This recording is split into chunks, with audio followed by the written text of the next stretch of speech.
Olá, meu nome é Keisla Oliveira e eu vou apresentar o meu trabalho intitulado Efeito da diversidade taxonômica da vegetação ripária na diversidade dos ifomicetos associados à decomposição foliar em Riacho de Mata Atlântica, sob a orientação da professora doutora Adriana Medeiros e tutoria do mestre Edson Serafim. Os riachos de pequena ordem são ecossistemas heterotróficos nos quais a densidade da vegetação ripária impede a incidência de luz sobre os riachos.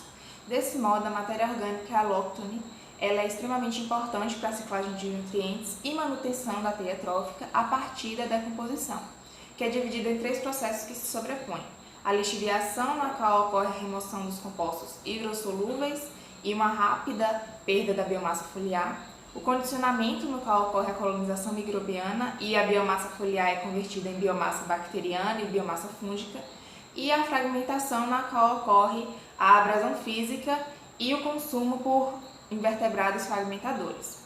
Os ifomicetos aquáticos são os principais atores nesse processo e a sua comunidade é influenciada por fatores abióticos, como pH, oxigênio dissolvido, temperatura e condutividade elétrica, mas também por fatores bióticos, como a vegetação ripária.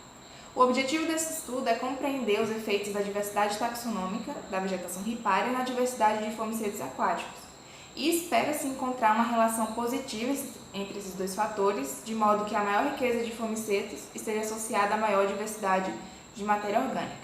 A área de estudo é o Riacho Cai-Camarão, na Serra da Jiboia, na Bahia, uma região com remanescentes de Mata Atlântica, na qual foi realizada esse estudo ao longo de 5 anos.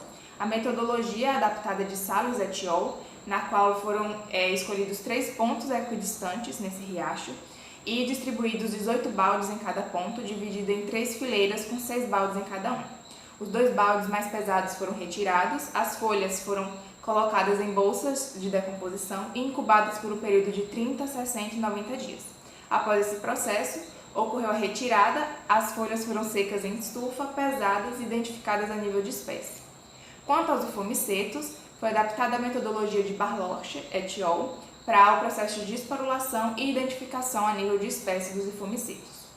A análise estatística levou em conta a vegetação ripária encontrada nos meses de janeiro, abril, julho e outubro e como ela influenciou a comunidade de ifomicetos durante o período de 30, 60 e 90 dias de incubação. Como resultado, foi observada uma contribuição de 147 espécies de plantas, dentre elas tivemos 5 plantas mais comuns, que estão aí nesse gráfico, e a gente percebe uma distribuição, principalmente uma maior contribuição entre o início de 2015 e o período de 2017. Quanto aos ifomicetos aquáticos, o processo de produtividade e abundância variou ao longo dos anos, e a Flagelospora curvula é a principal espécie aí que domina, e ela está presente desde o processo inicial até o final. A espécie Anguilóspora filiformis, ela aparece com grande abundância nos primeiros meses, mas logo em seguida ela desaparece das nossas amostras. Além disso, o ano de 2017 foi o ano que apresentou maior abundância, maior contribuição dessas espécies, que foram as 5 espécies de ifomicetos mais abundantes que nós encontramos. Além disso, foi feita uma regressão linear entre os dados da diversidade de Shannon das plantas e dos ifomicetos, e o p-valor foi 0,05, estabelecido como limite de significância. Assim, a regressão linear para 30 dias de incubação apresentou uma relação não significativa, então a diversidade de plantas não afeta a diversidade de ifomicetos nesse período de tempo.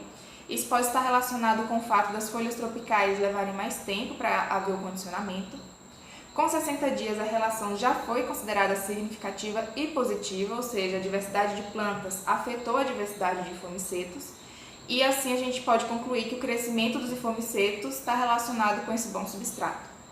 Com 90 dias de incubação, a relação foi considerada significativa, porém negativa, ou seja, apesar da diversidade de plantas aumentar, a diversidade de ifomicetos não aumenta. Isso está relacionado com o processo final da decomposição, onde boa parte da folha já foi decomposta, e assim ocorre o declínio de espécies dominantes e o estabelecimento de comunidades empobrecidas. Então, desse modo, a gente pode concluir que a vegetação ripária tem um papel importante nesse ecossistema e a sua diversidade afeta a diversidade de ifomicetos, sendo importante conservá-la. Meus agradecimentos ao UFBA, IBIO, PIBIC, CNPq, CAPES, FAPESB e o Laboratório de Microbiologia Ambiental.